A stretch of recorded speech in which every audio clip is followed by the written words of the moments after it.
निश्चित रूप से। आइए आपकी कुंडली में शुक्र की स्थिति के इस विश्लेषण को और भी अधिक गहराई और विस्तार से समझते हैं। यह एक बहुत ही रोचक और महत्वपूर्ण स्थिति है जिसके कई पहलू हैं। यहाँ दी गई जानकारी को हम ज्योतिषीय सिद्धांतों के आधार पर टुकड़ों में तोड़कर समझेंगे कि प्रत्येक बिंदु का क्या अर्थ है और यह आपके जीवन को कैसे प्रभावित कर सकता है। आपकी कुंडली में शुक्र का विस्तृत विश्लेषण। यह विश्लेषण शुक्र ग्रह के 3 मुख्य पहलुओं पर आधारित है। राशि, शुक्र किस राशि में है। मीन, भाव, शुक्र किस घर में बैठा है। 12वें, दृष्टि, एस्पेक्ट, शुक्र पर किस ग्रह की दृष्टि है। शनि। 1, शुक्र ग्रह यह क्या दर्शाता है। वैदिक ज्योतिष में शुक्र को दैत्य गुरु शुक्राचार्य का दर्जा प्राप्त है। यह ग्रह मुख्य रूप से इन चीजों का कारक है: भौतिक सुख, धन, विलासिता, लग्जरी, आरामदायक जीवन, वाहन, महंगे वस्त्र, आभूषण। रिश्ते, प्रेम, विवाह, रोमांस, यौन सुख, सामाजिक संबंध। कला और सौंदर्य, रचनात्मकता, संगीत, कला, मनोरंजन, सुंदरता। पत्नी, पुरुष की कुंडली में, पुरुषों की कुंडली में शुक्र को पत्नी का नैसर्गिक कारक माना जाता है। 2, शुक्र मीन राशि में स्थित है जो कि शुक्र की उच्च राशि है। इसका क्या मतलब है। उच्च, एक्सॉल्टेड, का अर्थ है कि ग्रह अपनी सबसे शक्तिशाली और सकारात्मक अवस्था में है। यह ऐसा है जैसे कोई राजा अपने सबसे भव्य सिंहासन पर बैठा हो, जहां से वह अपने सर्वोत्तम परिणाम दे सकता है। मीन राशि में ही क्यों। मीन राशि बृहस्पति की जल तत्व की राशि है जो ज्ञान, आध्यात्मिकता और विस्तार को दर्शाती है। जब भौतिक सुख शुक्र का ग्रह आध्यात्मिकता और ज्ञान की राशि में आता है तो व्यक्ति का सुख केवल सतही नहीं रहता, वह कला, ज्ञान और रिश्तों की गहरी समझ रखता है। आपके लिए इसका प्रभाव वैभवयुक्त और तेजस्वी होंगे। उच्च का शुक्र आपको स्वाभाविक रूप से एक आकर्षक व्यक्तित्व, तेजस्वी देता है और जीवन में बेहतरीन चीजों, वैभव को आकर्षित करने की क्षमता देता है। गुणवान लोगों का आदर करते हैं। मीन राशि के प्रभाव के कारण आप केवल धन या बाहरी सुंदरता से प्रभावित नहीं होते, बल्कि ज्ञान और वास्तविक गुणों की कद्र करते हैं। श्रेष्ठ कर्म करने वाले व्यक्ति हैं। आपका झुकाव अच्छे और रचनात्मक कार्यों की ओर होता है। 3, शुक्र दूसरे 7वें घर का स्वामी होकर 12वें घर में स्थित है। यह इस विश्लेषण का सबसे महत्वपूर्ण और जटिल हिस्सा है। दूसरे घर का स्वामी, दूसरा घर धन, परिवार, कुटुंब और वाणी का होता है। इसका मतलब है कि आपके धन और परिवार का सीधा संबंध शुक्र से है। 7वें घर का स्वामी, 7वां घर विवाह, जीवन साथी और व्यापारिक साझेदारी का होता है। इसका मतलब है कि आपका वैवाहिक जीवन और साझेदारियां भी शुक्र द्वारा नियंत्रित होती हैं। 12वें घर में बैठना, 12वां घर व्यय, खर्च, विदेश, शयन सुख, बेड प्लेजर्स और मोक्ष, आध्यात्मिकता का होता है। अब इन तीनों को जोड़ते हैं। आपके धन, दूसरे घर और विवाह, 7वें घर का स्वामी ग्रह आपके खर्च 12वें घर के घर में जाकर बैठ गया है। सकारात्मक पहलू, चूंकि शुक्र उच्च का है, यह एक शुभ संकेत है। आप धन का खर्च शुभ कार्यों, विलासिता, आराम, विदेश यात्रा और अपने जीवन साथी पर करेंगे। यही कारण है कि लिखा है, आप अपने धन को शुभ कर्मों में खर्च करके आनंद का अनुभव करते हैं और अपने सुख सुविधा के लिए खर्च करने में संकोच नहीं करते। काम, क्रीड़ा में निपुणता देता है। शुक्र प्रेम का कारक का 12वें घर, शयन सुख का घर में उच्च का होकर बैठना यौन जीवन में आनंद और निपुणता देता है। विवाह अपेक्षाकृत जल्दी हो सकता है।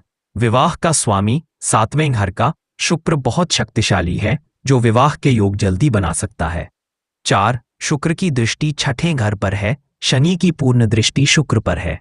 शुक्र की 6ठे घर पर दृष्टि, विरोधियों के कपट को न समझते हुए आप उनसे आत्मीयता रख सकते हैं। यह आपको कूटनीति से शत्रुओं पर विजय दिला सकता है, लेकिन धोखे की आशंका भी बनी रहती है। शनि की पूर्ण दृष्टि शुक्र पर, यह एक बहुत महत्वपूर्ण बिंदु है जो अशुभ फलों का कारण बनता है। शनि क्या है। शनि कर्म, अनुशासन, देरी, बाधा और वास्तविकता का ग्रह है। शुक्र क्या है। शुक्र आनंद, प्रेम और विलासिता का ग्रह है।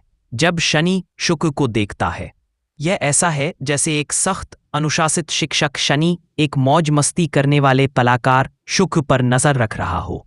आपके लिए इसका प्रभाव अशुभ फल, पत्नी की बेकदरी कर सकते हैं या विवाहेतर संबंधों में रुचि हो सकती है।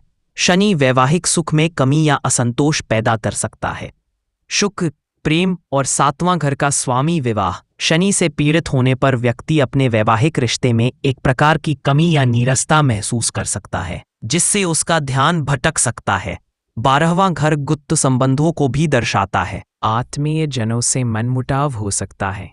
शनि रिश्तों में दूरियां और गलतफहमियां पैदा कर सकता है, कामुक बना सकता है। यहाँ एक विरोधाभास है। उच्च का शुक्र 12वें घर में कामुकता बढ़ाता है, लेकिन शनि की दृष्टि उस सुख में असंतोष या अपराध बोध भी पैदा कर सकती है, जिससे व्यक्ति उस सुख को और अधिक तलाशता है। अवस्था बढ़ने के साथ साथ मोटापा आप पर हावी हो सकता है। शुक्र सुख, सुविधा और खानपान का कारक है। शनि आलस्य या धीमी चयापचय मेटाबॉलिज्म दे सकता है। यह संयोजन उम्र के साथ मोटापे का कारण बन सकता है। निष्कर्ष और सारांश, आपकी कुंडली में शुक्र एक दोधारी तलवार की तरह है। एक तरफ यह अपनी सबसे शक्तिशाली उच्च अवस्था में है, जो आपको जीवन में अपार धन, वैभव, कलात्मक प्रतिभा, आकर्षक व्यक्तित्व और सभी प्रकार के भौतिक सुख देने का वादा करता है। दूसरी तरफ इसका 12वें घर में होना और शनि द्वारा देखा जाना इसके शुभ फलों में कुछ चुनौतियां और नकारात्मक पहलू जोड़ता है। यह रिश्तों में असंतोष, खर्चों पर नियंत्रण खोना और नैतिक रूप से गलत दिशा में जाने का खतरा पैदा करता है। आपके लिए सलाह, आपको शुक्र की सकारात्मक ऊर्जा का उपयोग रचनात्मक और शुभ कार्यों में करना चाहिए और शनि के प्रभाव को समझते हुए अपने रिश्तों और आदतों में अनुशासन और निष्ठा बनाए रखनी चाहिए। अस्वीकरण, यह विश्लेषण केवल शुक्र ग्रह की स्थिति पर आधारित है। कुंडली का पूर्ण और सटीक फलादेश सभी 9 ग्रहों की स्थिति, लग्न और दशाओं पर निर्भर करता है। निश्चित रूप से यदि शुक्र 12वें घर में बैठा हो तो उसके सकारात्मक प्रभावों को बढ़ाने और नकारात्मक प्रभावों को कम करने के लिए ज्योतिष में कई उपाय बताए गए हैं। आपकी कुंडली के संदर्भ में जहां शुक्र उच्च का है पर शनि से दृष्ट भी है, ये उपाय और भी महत्वपूर्ण हो जाते हैं। यहाँ कुछ सरल और प्रभावी उपाय दिए गए हैं। 1. आचरण और जीवन शैली से जुड़े उपाय। सबसे महत्वपूर्ण, चरित्र को साफ रखें। 12वां घर गुप्त संबंधों का भी होता है।